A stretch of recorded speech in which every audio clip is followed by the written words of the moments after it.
So yeah, thanks for joining us. I know it's a crazy time of year to do this kind of thing, and yeah, short notice, but the RPM is something that I really believe in, and I'm happy that you guys are interested. About me, I'm uh, what about me? Well, let's start with the RPM, I guess. So the RPM is a creative challenge to anybody to record an album, to record music in the month of February. It used to be to record a full album, but we've opened it up just to make it more accessible for everybody. But it started up in 2006 in New Hampshire, little seacoast town down there where there was a newspaper called The Wire, and they put this challenge out to their readers first, just to encourage them to record an album in February. And they were just they were blown away by the response. They had I guess 150 or something albums that came out of it that first year, and then the next year they decided to open it up to the rest of the world. And around that time, I was working with a small newspaper called the Scope newspaper. I was it's a city paper in St. John's that I co-owned and started that time. And yeah, we were looking around for inspiring newspapers around the world, or just community, builders around the world. And someone mentioned that these folks down in New Hampshire were doing this thing, and we figured, yeah, that would work really well in St. John's. And so we decided to bring that to our readers in 2008. And that first year, didn't know what to expect, and we were just like, hey, maybe we'll get a couple of albums and then have a listening party at the end. But 22 albums came in that first year, and we were just like blown away. It was amazing. 22 full albums of music that just didn't exist before the beginning of that month, most of which came from artists that we did not know necessarily. And the range of music was all over the place. It was really wild because I guess, St. John's is known for certain types of music, or the live music scene is focused on certain areas, but this kind of allowed people to just explore in some interesting ways. And yeah, it was all over the map. A lot of like solo projects and electronic music, anything that you could think of. And then we were very happy with that 22 albums. We thought that was amazing. And then over the years, the next year, it jumped up to 70 albums from Newfoundland and Labrador. And then it jumped up to 86. And then in 2011, it broke the 100 mark. We got 103 albums that year. And then it peaked in 2013 at 145 albums from Newfoundland. And it was just mind blowing. But we've averaged over 100 albums. We swing between like 120 and 110 pretty much each year, coming from Newfoundland. And yeah, I've been coordinating it locally here since 2008. And just this year, the folks down in New Hampshire, that paper folded a number of years ago, and so they've been just volunteering to run this. And our paper also folded. Newspapers, what are you going to do? But I've kept it running here, and they kept it running there. And they started getting a little tired of the technical side of things. They had some technical hiccups with the website and things like that. And I think they've just moved on in their careers. But I've really doubled down and focused on creative challenges in particular. And they recognized that I was doing that, just inspired by the success of the RPM in town and in the province. Yeah, so they decided to give it to me for this year. So it'll be run out of St. John's, Newfoundland. The international challenge will be run out of St. John's, Newfoundland, and that uh, it has covered every single continent on Earth, including Antarctica. There's been an album that came out of Antarctica, the legendary album that I have not heard, but it was it has quite a reach. But really, through my work in Newfoundland and St. John's, I recognized that it was like, it works very well in communities as a community builder, because people, once they start taking it, then they do it every year. They branch out, they do other projects, they collaborate in various ways. So it just diversifies the music scene in some really interesting ways, because the barrier for entry is really low. It's free. You do not have to even make a good album.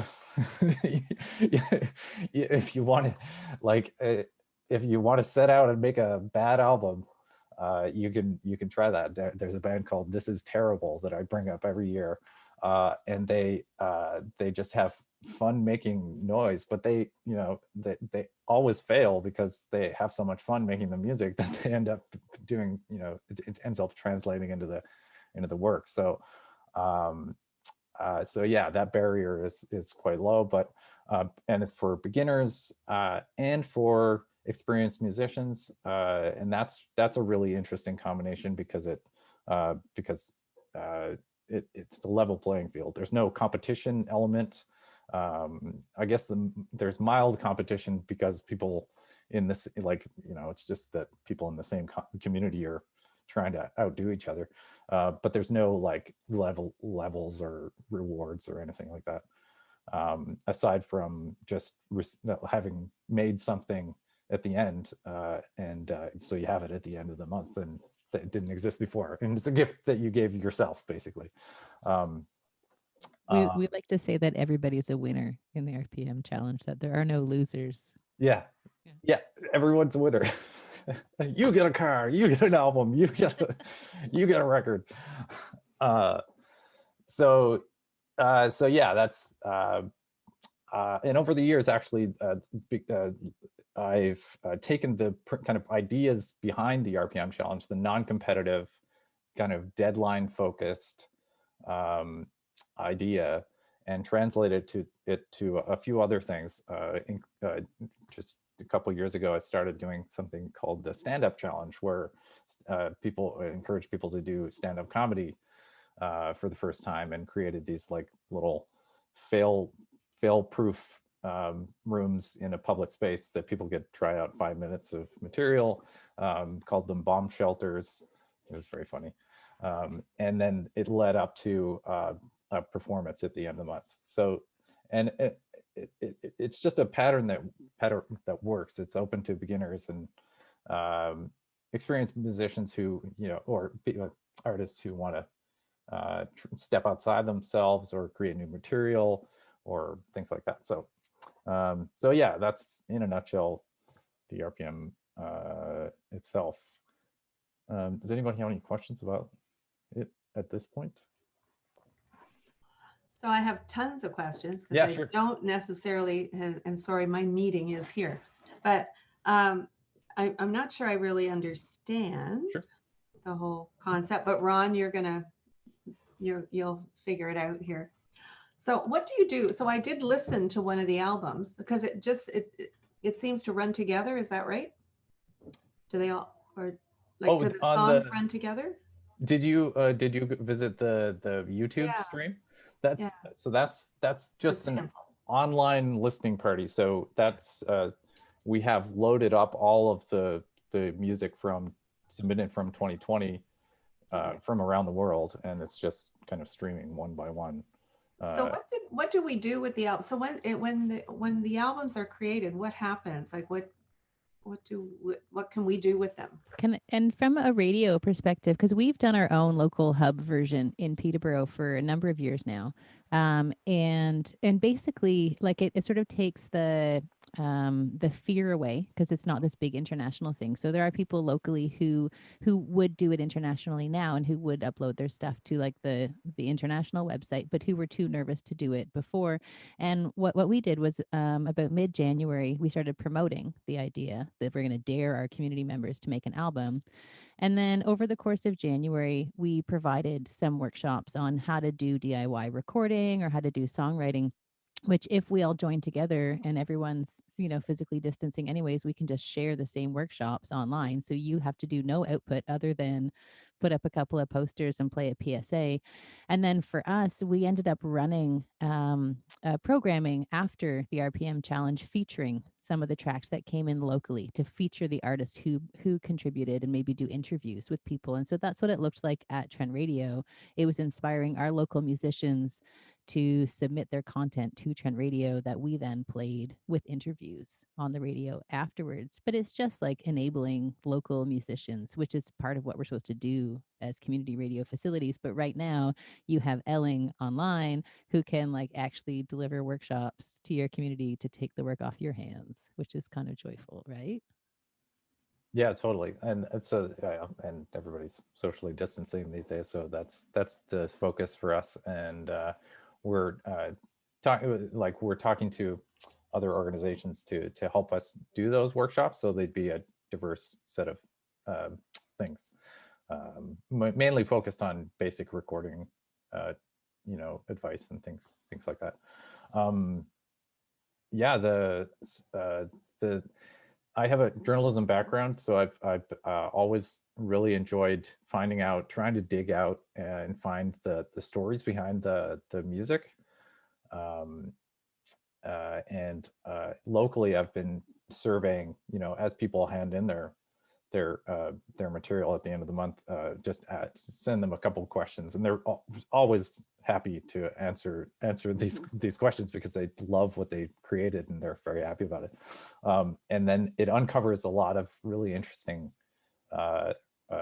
stories of how it came together or what their approach was. And so then that becomes really something that you can really dive into with programming, I guess, in a radio format.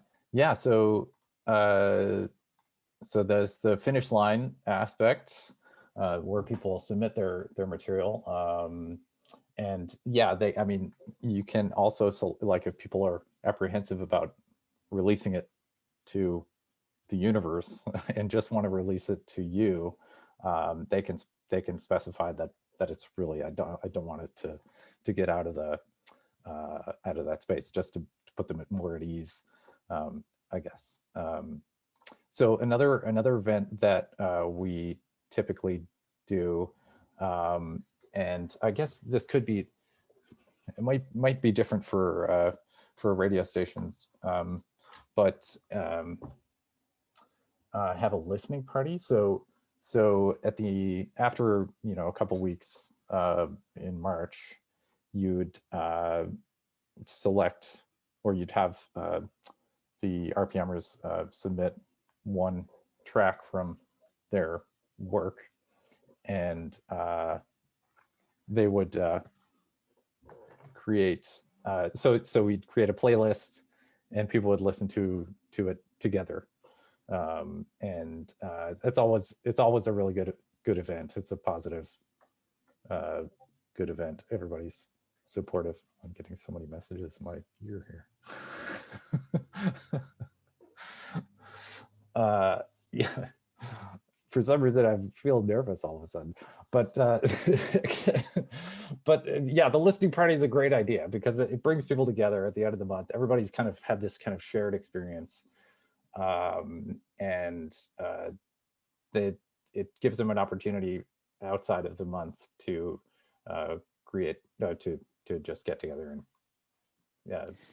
We did that once, but we didn't even think about having people submit which track they wanted to play. We had one of our student staff members go through and make a playlist, and it was like, how do you choose other people's stuff? So that's what a key, brilliant piece of information.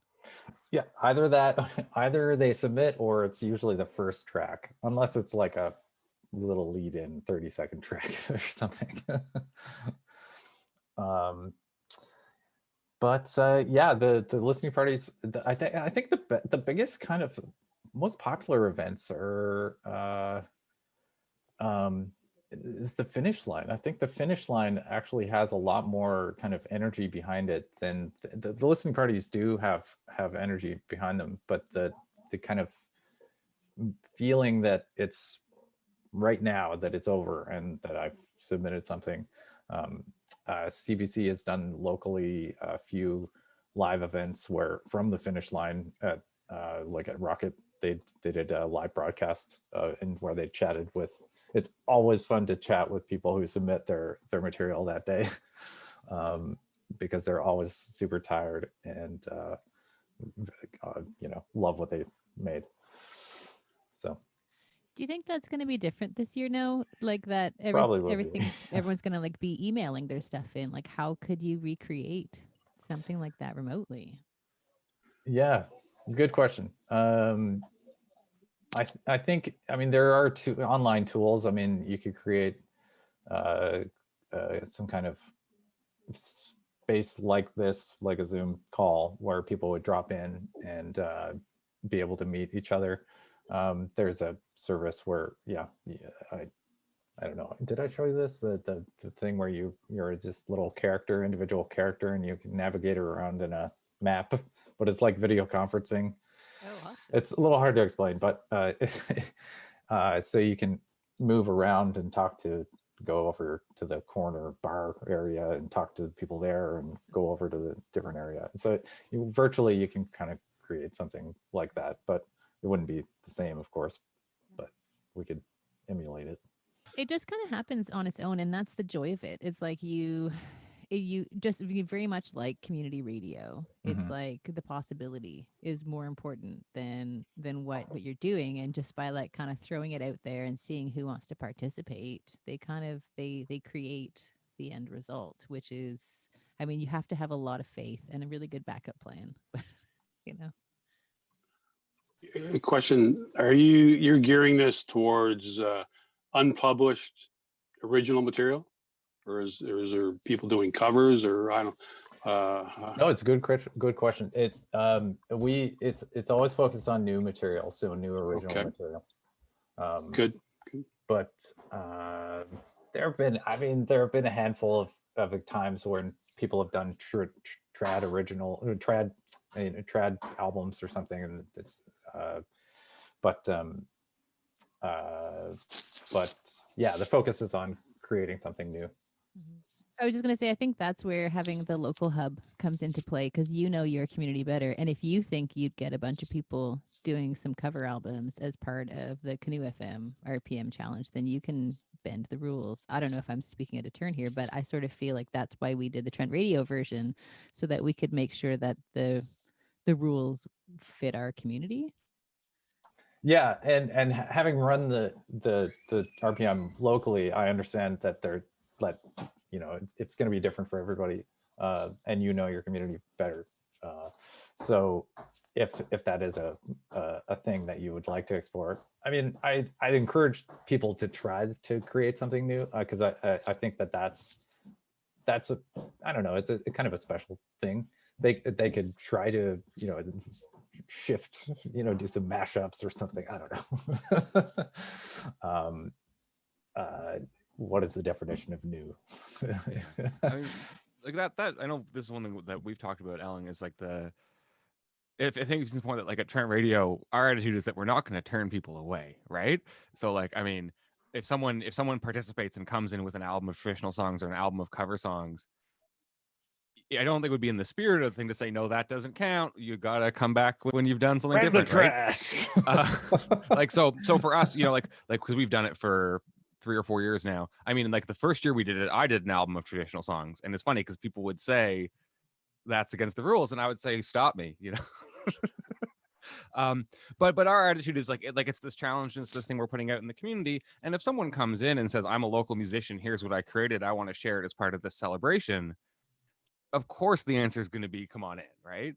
And so, like, we've had people who in the past, when there was the obligation, like, not the obligation, when the specification was to do a full album, people came in and said, oh, I only did 4 songs, I didn't finish. It's like, well, we still want to hear them, we still want you to be part of this, right? So, or if someone submitted it late, you're supposed to do it in February, but if someone shows up on March 7th with an album they recorded, great, awesome, congratulations, right? Like, Don't so, tell anybody that.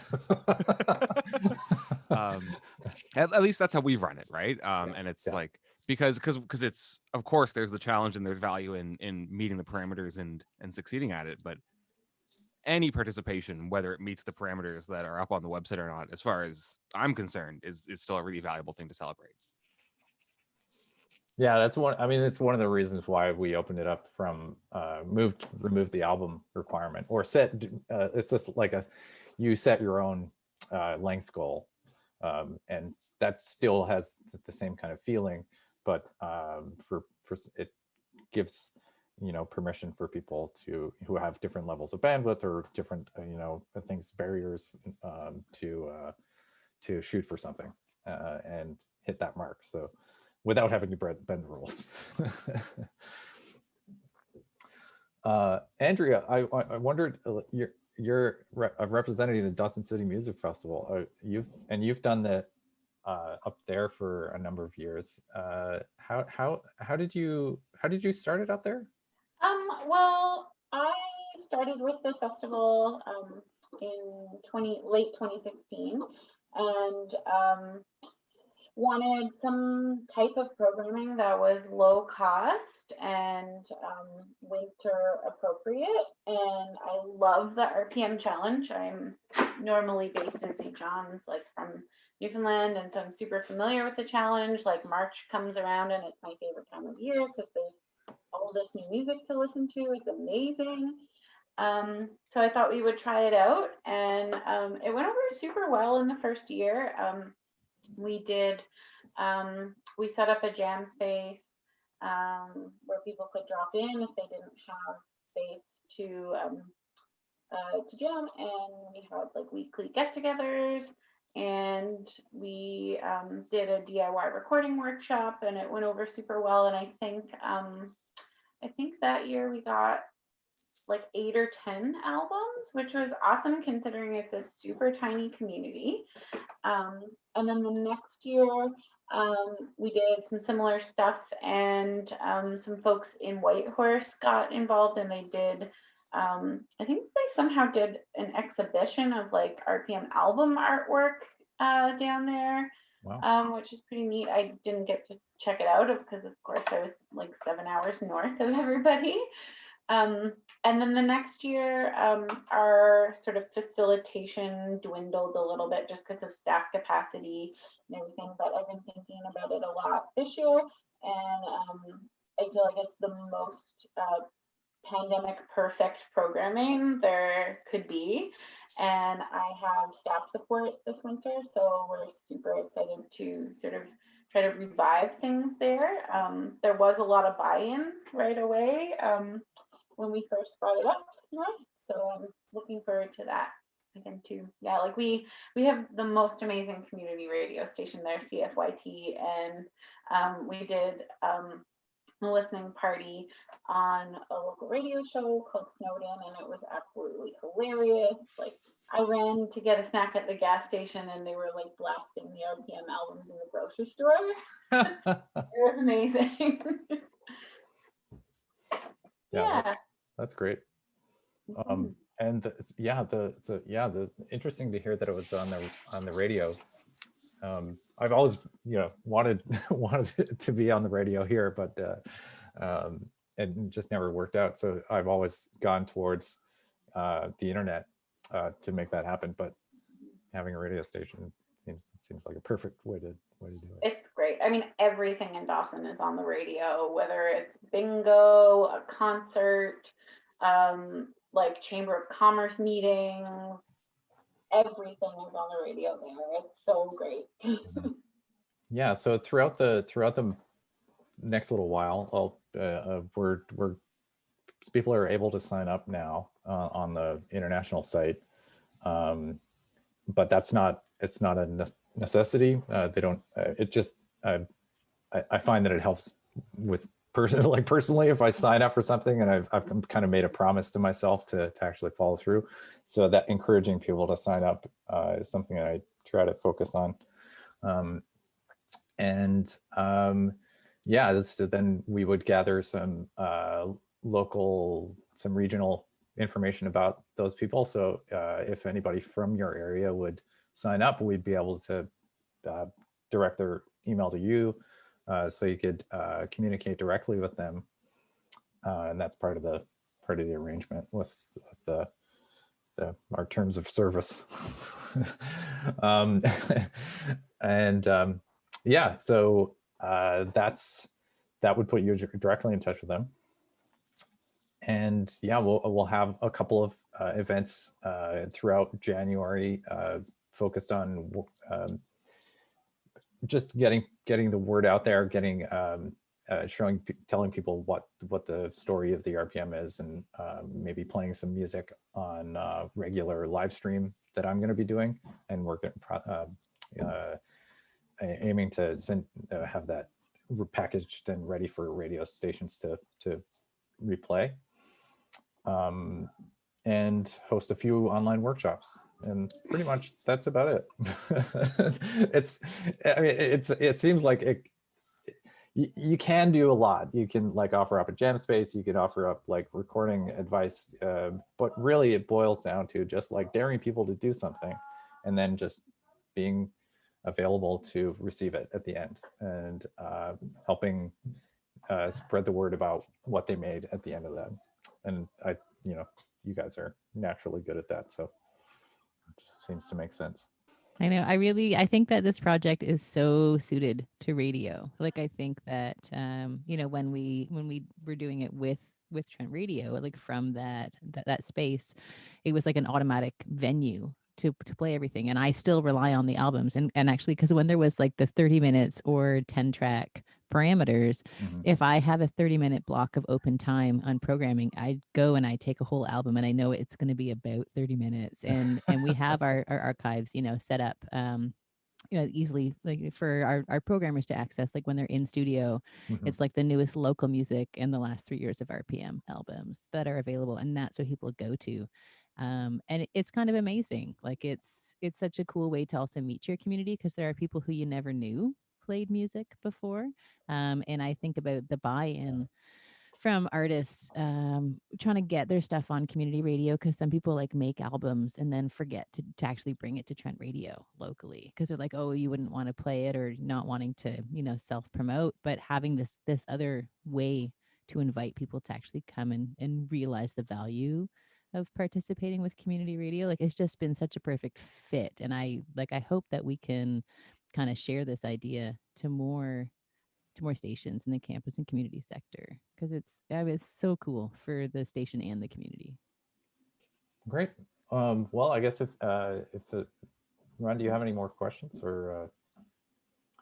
No, I think it's a great idea. Our area up here, same as Peterborough, there's a ton of local musicians in this area. I have a ton, and we have people that come in and bring in to us singles that they've made and stuff like that. So this is probably a good idea to get them off their ass and putting something together, but we've had like live concerts here. We have a room that we brought in bands, and what we usually do is record the show and then we'll play it back. So like the people in the area know we're local music friendly type thing. So I think this is a good idea. Yeah, well, what I found in Newfoundland was that people were making albums in the winter here before the RPM came, but it just kind of brought everybody together and just like made it more focused around that time, and that helped people focus that energy in that on that. So yeah, if there are musicians in your town, then I think it would catch on. Yeah, we have some well-known musicians, and we have some closet performers that are really quite good, and so hopefully if we get the word out, we can get some of them in. That's great. Yeah, that it really does bring people out of the woodwork.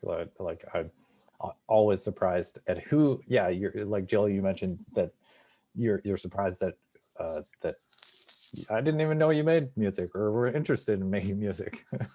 And people who don't even consider themselves musicians have, you know, made 10 albums. Yeah. So it's pretty ridiculous and fun. So yeah, I guess that's it.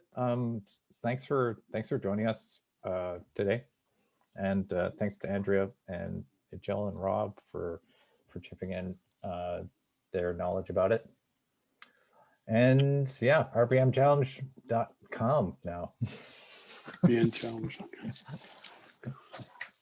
You'll be sending out more info as time goes on? Yeah, I think I'll probably get down on paper or on Word documents how to go about approaching these events, I guess, like what, Okay. you know, just good practices or something.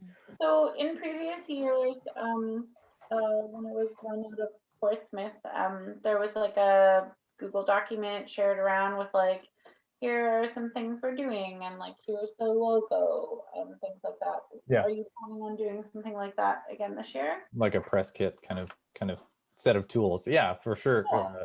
Yeah. Definitely want to make that available for organizations, especially the ones that are reaching out to us. Having it, yeah, just on the website too.